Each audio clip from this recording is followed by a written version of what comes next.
Hello everyone, welcome to efforts. तो अपनी BEd की सीरीज को कंटिन्यू करते हुए मैं लाई हूँ बीएड का अगला video. So again this video is for B Ed first semester students, जिसमें कि हम पढ़ने वाले हैं edu B Ed 104 contemporary education and India के यूनिट 4 को, जो कि है crucial issues in Indian education. और जैसा कि आप जानते हैं, आपको पूरा कंटेंट हिंदी और इंग्लिश दोनों लैंग्वेजेस में मिलेगा। आपको सभी आंसर्स को बस रट लेना है, और अगर समझ के लिखते हैं तो well and good. So in this unit we are going to cover the following topics. सबसे पहले हम पढ़ेंगे एजुकेशन टू लिव टुगेदर, यानी मिलजुल कर रहने की शिक्षा, विमेन एजुकेशन, महिला की शिक्षा, एजुकेशन फॉर सिटीजनशिप, नागरिकता के लिए शिक्षा, और एजुकेशन एंड नेशनल इंटीग्रेशन, शिक्षा और राष्ट्रीय एकता। तो पहले तो हम इन सारे टॉपिक्स को डिस्कस करेंगे, और साथ में हम ये भी जानेंगे कि ऐसे कौन कौन से मुद्दे हैं या इश्यूज हैं जो इन सभी टॉपिक से रिलेटेड हैं, और इन प्रॉब्लम्स को सॉल्व करने के लिए क्या रेमेडीज हम यूज कर सकते हैं। So if you are new on the channel, kindly subscribe it. और अगर आप पहले से सब्सक्राइब कर चुके हैं तो चलिए वीडियो को हम स्टार्ट करते हैं बिना टाइम वेस्ट किए।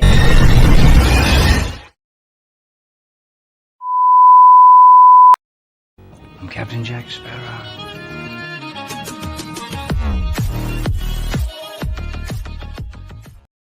सो let's start with our first topic, जो कि है एजुकेशन टू लिव टुगेदर।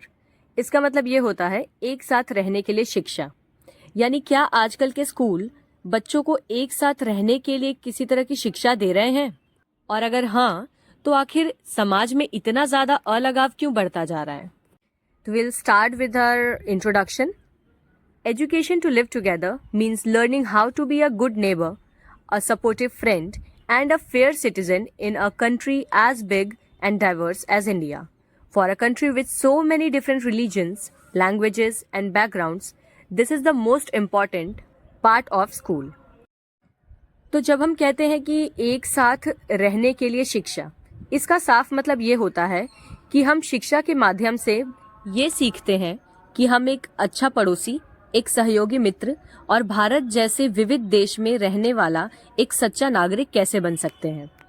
और भारत जैसा देश, जहाँ पे इतनी अलग अलग भाषाएं हैं, अलग अलग धर्म है और अलग अलग पृष्ठभूमि से लोग रहते हैं, ऐसे स्कूलों के लिए ये बहुत ही महत्वपूर्ण हिस्सा है कि वो इतने अलग अलग तरह के लोगों को एक साथ मिलकर रहने की शिक्षा दें। तो चलिए अब जानते हैं कि हमारे देश में साथ में रह पाना इतना मुश्किल क्यों है लोगों के लिए। क्रूशियल इश्यूज यानी महत्वपूर्ण मुद्दे। There are a few crucial issues like big problems that make this hard to achieve. कुछ महत्वपूर्ण मुद्दे या फिर ऐसी बड़ी समस्याएं हैं जिनके कारण ये बहुत कठिन हो जाता है। जैसे कि सबसे पहले तो है the gap between rich and poor. In India, children from wealthy families often go to private schools with AC classrooms and computers, while children from poor families might go to schools that lack basic desks or books. अमीर और गरीब के बीच का अंतर, ये तो हम साफ देख पाते हैं कि भारत में जो धनी परिवार के बच्चे होते हैं वो ऐसे स्कूल्स में जाते हैं जहाँ पे क्लासरूम्स में एसी लगा होता है, कंप्यूटर लैब्स होती हैं, और वहीं दूसरी तरफ जो गरीब परिवार के बच्चे होते हैं वो ऐसे ही स्कूलों में जा पाते हैं जहाँ पे बुनियादी डेस्क या किताबों तक की भी कमी होती है।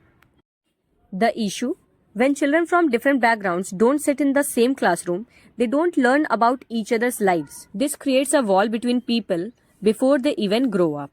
जब अलग अलग पृष्ठभूमि के बच्चे एक ही कक्षा में बैठकर नहीं पढ़ेंगे तो आखिर वो एक दूसरे के जीवन के बारे में कैसे सीख पाएंगे? और इस वजह से क्या होता है कि उनके बड़े होने से पहले ही बचपन से ही उनके बीच में एक दीवार सी बन जाती है, अमीरी और गरीबी की। अब आप बताइए कि एक बच्चा जो बचपन से हर फैसिलिटीज में पला बड़ा है, वो आखिर क्या समझ पाएगा कि 3 टाइम का खाना खा पाना भी इतनी बड़ी बात हो सकती है। Result, it's hard to live together if you never learn together. और इसके परिणाम स्वरूप जब आप एक साथ सीख नहीं पाते हैं तो आपके लिए एक साथ रह पाना भी मुश्किल होता है। कहीं ना कहीं हमारी सोसाइटी में वो बैरियर बचपन से ही क्रिएट हो जाता है। The pressure of exams, competition versus cooperation. The Indian education system is famous for being a rat race. Everyone is fighting for the highest marks in board exams or coaching for entrance tests like JEE and NEET. अमीरी और गरीबी के अलावा अगला मुद्दा है परीक्षा का दबाव, प्रतियोगिता बनाम सहयोग। हम सब जानते हैं कि जो हमारी भारतीय शिक्षा प्रणाली है वो एक चूहा दौड़ के रूप में प्रसिद्ध है, यानी एक रैट रेस जिसमें कि सभी बच्चे बस भागते जा रहे हैं एक दूसरे से आगे निकलने के लिए। हर बच्चा बोर्ड एग्जाम में अच्छे मार्क्स लाना चाहता है या फिर जेईई नीट जैसे एग्जाम्स को क्लियर करना चाहता है। अब इससे क्या इशू डेवलप हुआ है? When you are taught that your classmate is your competitor, it is hard to see them as a friend. यानी कि हमारी शिक्षा प्रणाली ही हमें ये सिखाती है कि हमारा जो क्लासमेट है या बैचमेट है वो हमारा कॉम्पिटिटर है, इसलिए हमें उससे इस परीक्षा नामक प्रतियोगिता में जीतना ही होगा, जिस वजह से हम उसे अपना दोस्त ना मानकर अपना प्रतियोगी मान लेते हैं। Result: schools focus so much on learning to know यानी कि marks that they forget learning to live together, kindness and teamwork। और टॉप करने की इस रेस में जो हमारे स्कूल है वो सभी इस चीज पर ज्यादा ध्यान केंद्रित करते हैं कि बच्चे को कितना याद हो जाए, कितना वो सीख ले ताकि उस रेस में वो आगे निकल सके, जिस वजह से एक साथ रहने की जो शिक्षा है वो कहीं ना कहीं स्कूल देना भूल जाते हैं। The third issue is language barriers यानी भाषा की बाधाएं। India has 22 official languages and hundreds of dialects. हमें ये चीज पता है कि हमारे भारत में 22 ऐसी भाषाएं हैं जिन्हें आधिकारिक भाषा कहा जाता है, जबकि इसके अलावा सैकड़ों ऐसी बोलियां हैं जिनका तो हमें शायद नाम भी ना पता हो। The issue: sometimes students who speak a regional language or a tribal mother tongue feel left out if the school only focuses on English और हिंदी। कभी कभी ऐसा होता है कि यदि स्कूल केवल अंग्रेजी या फिर हिंदी भाषा पर ध्यान केंद्रित करते हैं, तो अगर कोई ऐसा बच्चा है जो किसी क्षेत्रीय भाषा को ही जानता है या जिसकी मातृभाषा आदिवासी भाषा है, तो उसके लिए काफी ज्यादा दिक्कत होती है दूसरे लोगों के साथ घुल मिलकर रहना या उनके साथ बैठकर सीखने में।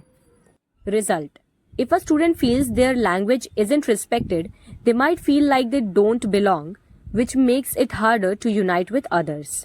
अब इसके परिणाम स्वरूप अगर बच्चे को ऐसा महसूस होता है कि उसकी भाषा का सम्मान नहीं किया जा रहा है या लोग कुछ अलग ही भाषा बोले जा रहे बिना उसकी भाषा को समझे, तो उसे अपनापन सा महसूस नहीं होता, जिस वजह से वो दूसरों के साथ एकजुट होकर नहीं सीख पाता है। Next issue is stereotypes and adhering. पहले तो हम स्टेरियोटाइप्स यानी कि रूढ़िवादिता का मतलब समझेंगे। It means a fixed idea about a particular type of person, यानी जब हम किसी इंसान के बारे में एक निश्चित सोच बना लेते हैं कि ये तो लड़की है तो ऐसी ही करती होगी, या लड़का है तो इसी तरह से होगा, या घर का काम है तो लड़की को करना है, बाहर का काम है तो लड़के को करना है, इस तरह की सभी सोच को हम स्टेरियोटाइप्स यानी कि रूढ़िवादिता कहते हैं। समटाइम्स टेक्स्ट बुक्स और even teachers might carry old fashioned ideas about certain groups of people based on their caste, religion और वेयर दे कम फ्रॉम। कई बार हमारी पुस्तकें और यहाँ तक कि हमारे शिक्षक भी ऐसे होते हैं जो बहुत ही पुरानी सोच को धारित करते हैं। ये लोग किसी एक समूह के बारे में, उनकी जाति, धर्म या जहां से भी वो आते हैं, इस पे आधारित अपनी एक सोच बना लेते हैं। जैसे कि ट्राइबल कम्युनिटी से है तो ये बिल्कुल स्टैंडर्ड नहीं होगा। The issue: if a history book only talks about one group of heroes and ignores others, students from the ignored groups feel unimportant.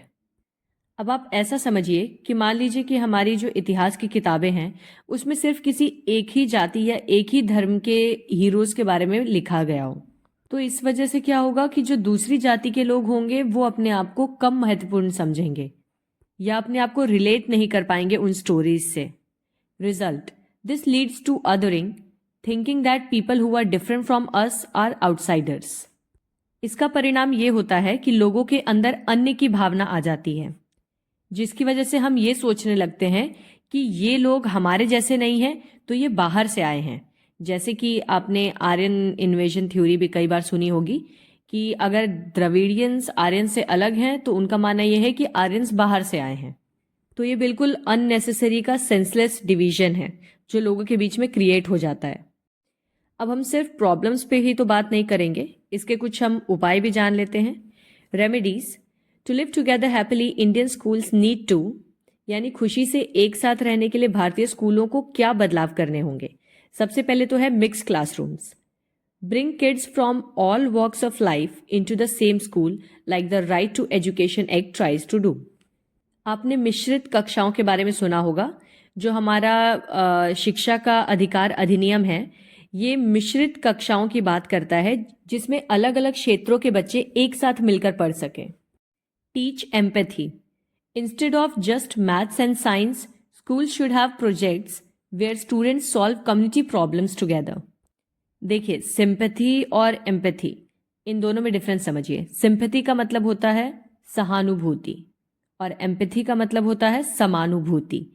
यानी कि जब आप किसी के दर्द को बिल्कुल अपना समझते हैं, कि आप उससे रिलेट कर पाते हैं, तो स्कूल्स को बच्चों के अंदर एम्पैथी की भावना डेवलप करनी चाहिए, ताकि सभी बच्चे एक दूसरे की प्रॉब्लम्स को समझें भी और उसे सॉल्व करने में एक दूसरे की मदद भी करें। इसके लिए स्कूल्स क्या कर सकते हैं, जो अलग अलग क्षेत्र के लोग होते हैं उनकी प्रॉब्लम्स को क्लासरूम में डिस्कस कर सकते हैं और बच्चों से ही उन्हें सॉल्व करने के लिए बोल सकते हैं। Celebrate diversity. Treat every festival, language and culture as equally Indian.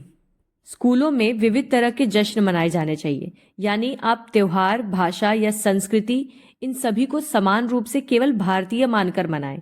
यानी कि इससे फर्क नहीं पड़ना चाहिए कि वो किस धर्म का या किस जाति का त्योहार है। तो ये सब कुछ तरीके हैं जिससे कि स्कूल बच्चों के अंदर education to live together develop कर सकते हैं या उन्हें सिखा सकते हैं। अब हमारा अगला टॉपिक है विमेन एजुकेशन, यानी महिला शिक्षा। In India, while more girls are going to school than ever before, several crucial issues still act as a speed bumps on their journey to a full education. Here are the main challenges. अब ये तो हम सब जानते हैं कि भारत में पहले से कई अधिक लड़कियां अब स्कूल जा रही हैं, लेकिन अभी भी कई ऐसे मुद्दे हैं जो उनकी शिक्षा को पूर्ण होने में बाधा बन जाते हैं। जिनमें से सबसे पहला मुद्दा है the priority gap, preference for boys, यानी कि प्राथमिकता का अंतर, लड़कों के लिए प्राथमिकता। In many families, especially those with limited money, parents often choose to spend on their sons education instead of their daughters. कई परिवारों में, विशेष रूप से ऐसे परिवार जहाँ पे धन की कमी होती है, वहाँ पे हम अक्सर देख पाते हैं कि माता पिता लड़के और लड़की में से लड़के को पढ़ाना ज़्यादा ज़रूरी समझते हैं और इसलिए वो अपनी बेटी की शिक्षा पर खर्च करना व्यर्थ समझते हैं। They see the son as the future breadwinner and the daughter as someone who will eventually leave for another family after marriage. वे अक्सर अपने बेटे को भविष्य में कमाने वाले के रूप में देखते हैं कि ये बेटा तो चलो भविष्य में हमें कमा के लाके देगा, और वहीं दूसरी तरफ बेटी को समझते हैं कि उसे शादी करके दूसरे घर चले जाना है, यानी वो दूसरे के परिवार को पालेगी। The result: girls are often the first to be pulled out of school if the family faces a financial crisis. और ऐसे घरों में जहाँ पे पैसे की दिक्कत होती है, वहाँ पे वो लोग पैसे बचाने के लिए सबसे पहले बेटी का स्कूल छुड़वा देते हैं। इंफ्रास्ट्रक्चर एंड सेफ्टी, बुनियादी ढांचा और सुरक्षा। Many schools in rural areas still lack clean, separate toilets for girls. This becomes a major reason for girls to drop out when they start their periods. That is menstruation. अब देखिए, शहरों में तो ये दिक्कत नहीं है, लेकिन ग्रामीण क्षेत्रों के ऐसे कई सारे स्कूल होते हैं जहाँ पे लड़के और लड़कियों के लिए अलग अलग शौचालय की व्यवस्था नहीं होती है, और जहाँ शौचालय लड़कियों के लिए होते भी हैं तो वो साफ नहीं होते, जिस वजह से ज्यादातर लड़कियां अपना पीरियड स्टार्ट होने के बाद से स्कूल छोड़ देती हैं। If a secondary school is far away, parents often stop sending their daughters because of safety concerns and fear of harassment on the road. अब देखिए, गांव में अक्सर जो प्राथमिक विद्यालय होते हैं यानी प्राइमरी स्कूल्स, वो तो पास होते हैं, लेकिन माध्यमिक स्कूल यानी कि सेकेंडरी स्कूल्स काफ़ी ज़्यादा दूर होते हैं। अब सड़क पे अकेले जाने के डर से कई माँ बाप बेटियों को स्कूल नहीं भेजते हैं। नेक्स्ट है the drop out at secondary level, माध्यमिक स्तर पर drop out. While almost all girls now start primary school, a huge number leave once they reach 9th और 10th ग्रेड। हालांकि अब लगभग सभी लड़कियां प्राथमिक विद्यालयों में जाना शुरू कर चुकी हैं, लेकिन एक बहुत बड़ी संख्या है लड़कियों की जो 9वीं या 10वीं कक्षा तक पहुंचते पहुंचते स्कूल छोड़ देती हैं। इसकी सबसे बड़ी वजह है child marriage. Despite laws against it, early marriage still happens in some regions, ending girls education abruptly. हम सभी जानते हैं कि बाल विवाह के खिलाफ हमारे देश में कानून बन चुके हैं, लेकिन इसके बावजूद कई ऐसे क्षेत्र हैं जहां पे कम उम्र में ही लड़कियों का विवाह कर दिया जाता है, जिस वजह से अचानक से ही उनकी शिक्षा रुक जाती है। Household chores. Girls are often expected to stay home to cook, clean और look after younger siblings while their parents work. घरेलू कामों की हम बात करें तो लड़कियों से अक्सर ये अपेक्षा की जाती है कि जब उनके माता पिता काम करने के लिए बाहर जा रहे हैं उस दौरान वो घर का काम करें, खाना पीना पकाएं या अगर कोई छोटा भाई या बहन है तो उसकी देखभाल करें। The stem and career gap. Even when women reach college, they are often steered toward traditional subjects like teaching और arts। और यहाँ तक कि अगर कोई लड़की कॉलेज तक पहुंच भी जाए तो वहां भी उसे अक्सर पारंपरिक कामों या विषयों की तरफ ही मोड़ दिया जाता है, जैसे कि टीचिंग के फील्ड में या फिर आर्ट्स के फील्ड में। The barrier. There is still a lack of encouragement for women to enter STEM यानी कि science, technology, engineering and math. ये स्टेम का फुल फॉर्म है। तो ज़्यादातर लड़कियों को स्टेम में प्रवेश नहीं करने दिया जाता है। बहुत कम ऐसे पेरेंट्स होते हैं या टीचर्स होते हैं जो लड़कियों को मोटिवेट करते हैं कि वो भी साइंस या टेक्नोलॉजी के फील्ड में जाएं। हालांकि ये चीज़ अब धीरे धीरे बदल रही है। The job gap.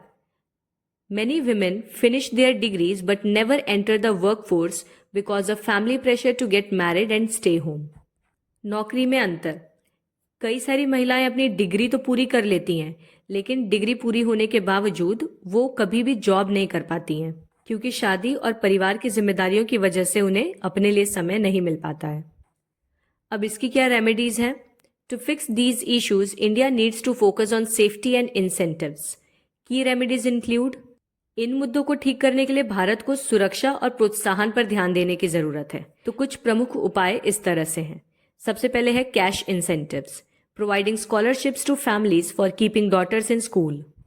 नगद प्रोत्साहन, यानी सरकार क्या कर सकती है, बेटियों को स्कूल भेजने के लिए या स्कूल में पढ़ाए रखने के लिए परिवारों को छात्रवृत्ति प्रदान कर सकती है, जिससे कि बेटी को पढ़ाने का खर्चा उनके ऊपर ना पड़े।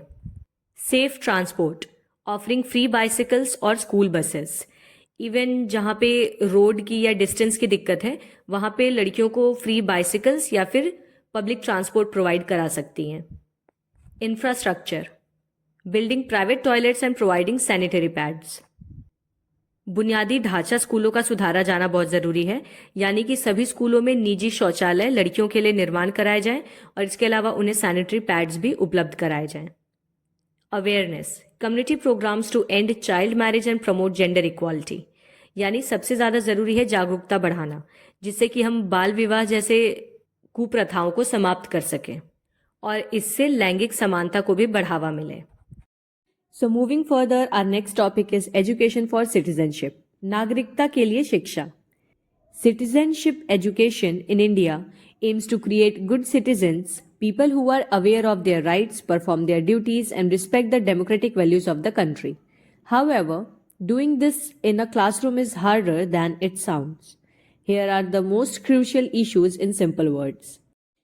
अब हमारे देश में नागरिकता शिक्षा का उद्देश्य होता है अच्छे नागरिक बनाना। अब एक अच्छा नागरिक कौन होता है?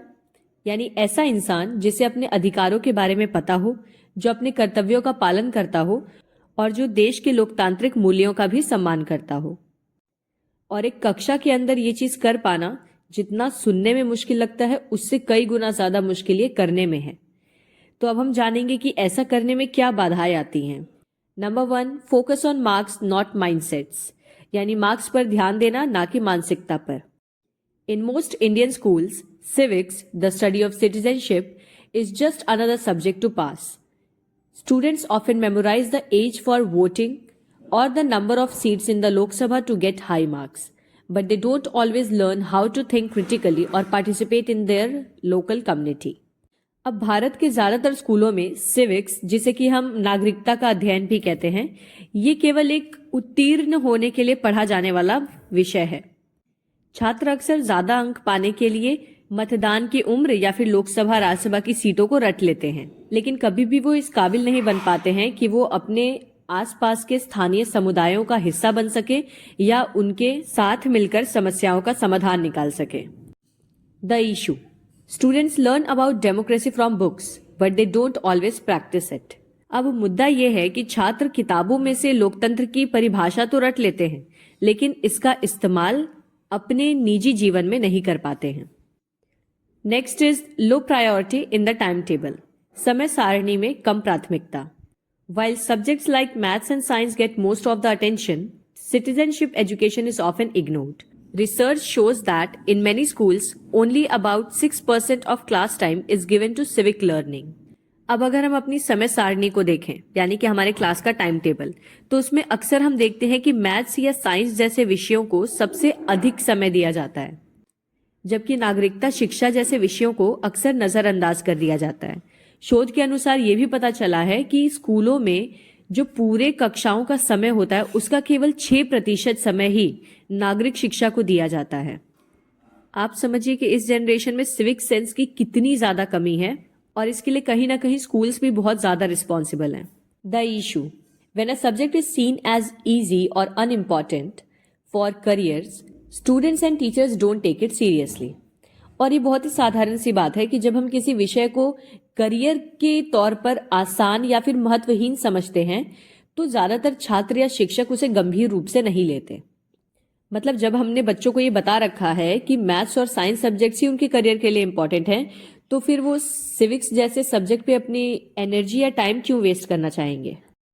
Teachers are not specially trained. शिक्षक विशेष रूप से प्रशिक्षित नहीं होते हैं। Most teachers who teach civics or social studies are not specifically trained in citizenship education. They might use old-fashioned methods like reading from a textbook instead of using active learning where students discuss real-world problems. सबसे बड़ी दिक्कत तो ये है कि नागरिक शास्त्र या फिर सामाजिक अध्ययन जैसे विषय पढ़ाने वाले जो शिक्षक होते हैं वो खुद ही इन विषयों में अच्छी तरह से प्रशिक्षित नहीं होते। उन्हें अगर सामाजिक विज्ञान पढ़ाने को दे दिया जाए तो वो केवल किताब खोलेंगे, उसे रीडिंग लगाएंगे और बच्चों को बस हिंदी में ट्रांसलेट कर देंगे, जो कि एक बहुत ही पुराना तरीका है। वास्तविक तौर पे शिक्षकों को बच्चों को ये सिखाना चाहिए कि वो सामाजिक विज्ञान में पढ़ी गई चीजों को अपने निजी जीवन में किस तरह से धारण कर सकते हैं। The issue without passionate and train teachers, citizenship becomes a boring list of rules instead of N inspiring way of life.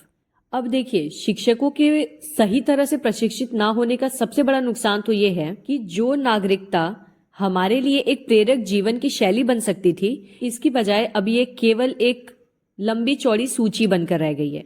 मतलब कई सारे रूल्स जिन्हें हमें सिर्फ पास होने के लिए रटना है, जबकि देखा जाए तो सिविक्स पढ़ाने का एक्चुअल सेंस ही होता है कि हम बच्चे को सिविलाइज्ड और एक अच्छा सिटीजन बना सके। India has a two-tier school system, expensive private schools and underfunded government schools.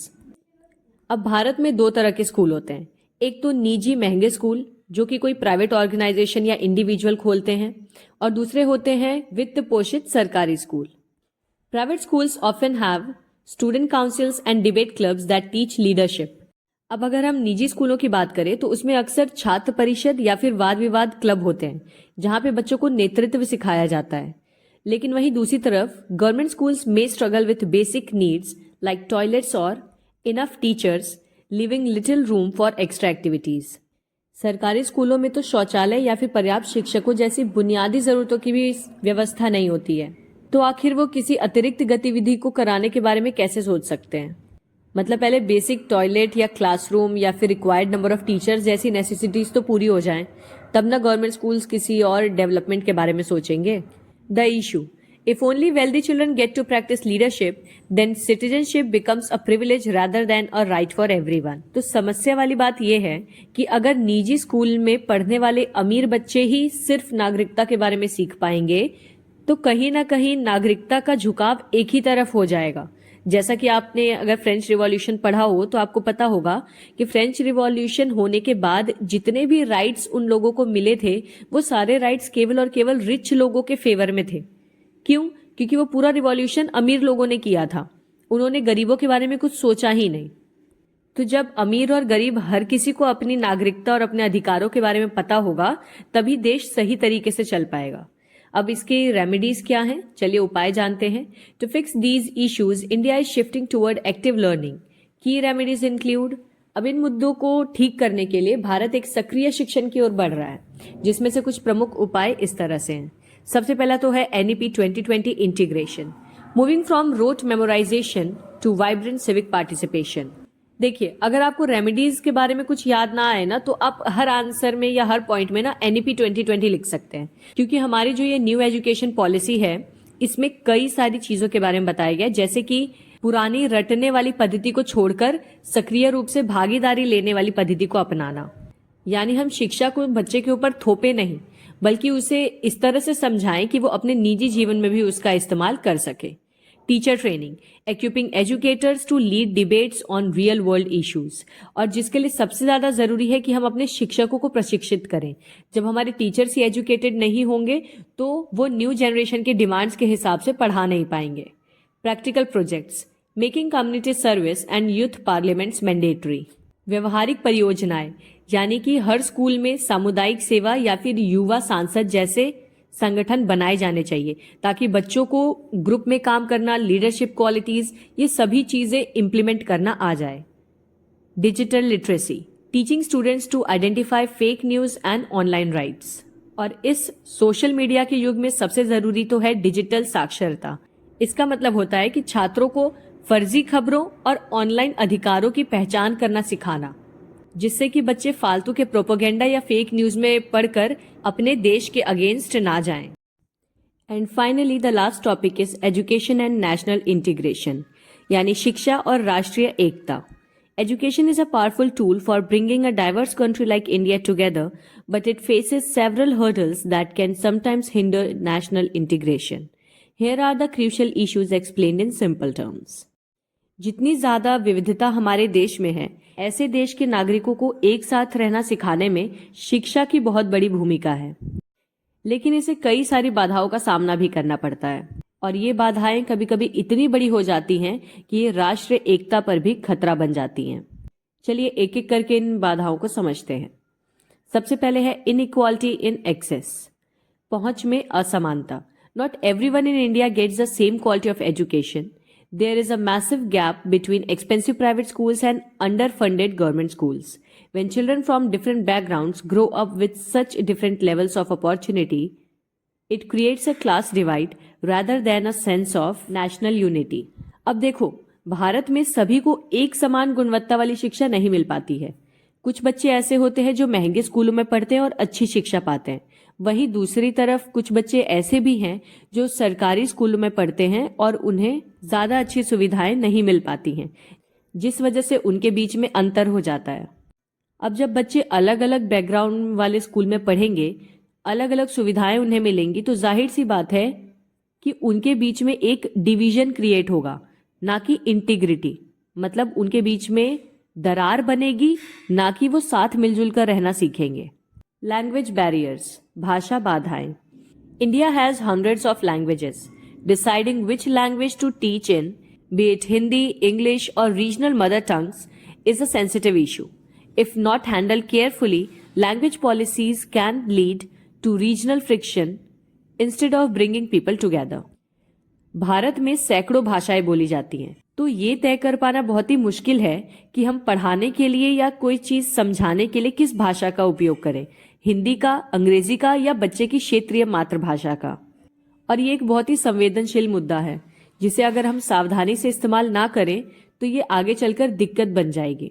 अगर आप किसी एक भाषा पे ज्यादा जोर देंगे तो दूसरी तरफ बाकी भाषाओं को आप नेग्लेक्ट करते जाएंगे, और कहीं ना कहीं हमने ये पहले भी डिस्कस किया था कि बच्चे के अंदर ये फीलिंग डेवलप होने लगेगी कि उसकी भाषा को कम इंपॉर्टेंस दी जा रही है। और सबसे ज्यादा दिक्कत होती है ट्राइबल रीजन से आने वाले बच्चों को, जिनको या तो अपनी मातृभाषा या क्षेत्रीय भाषा ही समझ में आती है। भाषा भी एक बहुत बड़ी वजह है जिससे कि बच्चों के बीच में अंतर आ जाता है। Tolerance, respecting different religions and cultures. सहिष्णुता का मतलब होता है जब हम विभिन्न धर्मों या संस्कृतियों का सम्मान करते हैं, जिस तरह से हम अपने धर्म का या संस्कृति का सम्मान करते हैं। कई लोग होते हैं कि दूसरे के धर्म की बातों को या दूसरे के पॉइंट ऑफ व्यू को सुनकर चिढ़ जाते हैं। उन्हें लगता है कि जो हमारा धर्म है या जो हमारी सोच है वही सही है। Civic duty, understanding one's responsibility toward the nation. नागरिक कर्तव्य का मतलब होता है कि अपने राष्ट्र के प्रति अपनी जिम्मेदारियों को समझना। Empathy, feeling connected to citizens in other states. सहानुभूति का मतलब है कि दूसरे राज्यों के नागरिकों से भी आप जुड़ाव महसूस करें। बच्चों के अंदर ये सोच ना आए कि वो तो हमारे जैसे नहीं है या हमारे क्षेत्र में नहीं रहते, तो हमें उनके दुख से या उनकी तकलीफ से क्या मतलब। सबके दुख को अपना मानकर चलें। द डिजिटल डिवाइड, डिजिटल विभाजन। With the rise of online learning, students in rural areas or poor families often get left behind because they lack internet or devices. The digital gap creates a new kind of social division that prevents equal participation in the nation's progress. अब online शिक्षा के बढ़ने के साथ जितने ज़्यादा फायदे हुए हैं उससे कई गुना ज़्यादा नुकसान भी हुआ है, क्योंकि जो ग्रामीण क्षेत्र होते हैं या जो गरीब परिवार हैं वो इस तरह के डिजिटल डिवाइसेस अरेंज नहीं कर पाते हैं, अपने बच्चों को पढ़ने के लिए कंप्यूटर, लैपटॉप या फ़ोन जैसी सुविधाएं नहीं दे पाते हैं। एंड एज अ रिजल्ट ये बच्चे बाकी बच्चों के कंपैरिजन में पीछे रह जाते हैं, जिस वजह से हम बच्चों के बीच एक डिजिटल गैप को बनते हुए देख पाते हैं। देखिए, प्रिविलेज्ड होने का सीधा सीधा मतलब ये है कि आप लेस प्रिविलेज्ड या अंडर प्रिविलेज्ड वालों की मदद करें।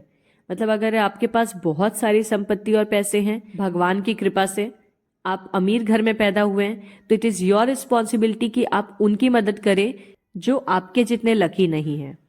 आई होप आपको नेशनल इंटीग्रेशन का मतलब क्लियर होगा। मुझे लग रहा है शायद मैंने नहीं बताया, तो मैं एक बार फिर से बता दे रही हूँ। नेशनल इंटीग्रेशन का मतलब होता है देश के अंदर मिलजुल कर रहने की भावना, in spite of many differences. अब इन सारी प्रॉब्लम्स की रेमेडीज क्या हैं? To improve national integration through education, India can focus on these key remedies.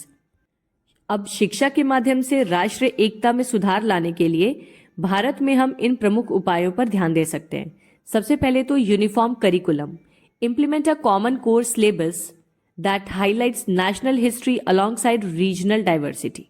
अब हमें एक समान पाठ्यक्रम बनाने की जरूरत है, जिसमें कि एक सामान्य मूल्य पाठ्यक्रम लागू करें जो क्षेत्रीय विविधता के साथ साथ राष्ट्रीय इतिहास पर भी प्रकाश डालता हो।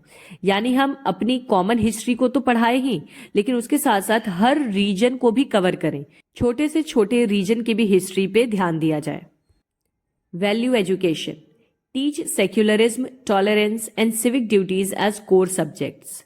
सिलेबस से हटकर बच्चों को मूल्य शिक्षा भी देनी चाहिए, जिसमें कि हम उन्हें धर्मनिरपेक्षता, सहिष्णुता और नागरिक कर्तव्यों जैसे मूल्य सिखाएं। सेक्युलरिज्म का मतलब होता है जब आप सभी धर्म को समान रूप से देखते हैं या समान रूप से मानते हैं। टॉलरेंस का मतलब होता है जब आप दूसरे के भी पॉइंट ऑफ व्यू को उतनी ही इंपॉर्टेंस देते हैं जितनी कि अपने पॉइंट ऑफ व्यू को। और सिविक ड्यूटीज का मतलब होता है नागरिक कर्तव्य, यानी एक नागरिक होने के नाते आपके क्या क्या फर्ज हैं। 3 language formula, encourage learning a regional language, Hindi and English to bridge communication gaps. और भाषा की दिक्कत के लिए सबसे बढ़िया उपाय है त्रिभाषीय फॉर्मूला, जो कि हमारी NEP 2020 में भी दिया गया है। यानी हम पढ़ाते समय 3 भाषाओं का इस्तेमाल करें, हिंदी, अंग्रेजी और बच्चे की या कह लीजिए आपका स्कूल जिस क्षेत्र में है उस क्षेत्र की कोई क्षेत्रीय भाषा, मतलब जो लोकल लैंग्वेज हो, जो बच्चे को आसानी से समझ आए। So that is it for today. मिलते हैं अब अगले वीडियो में अगले यूनिट के साथ। Till then take care and bye bye.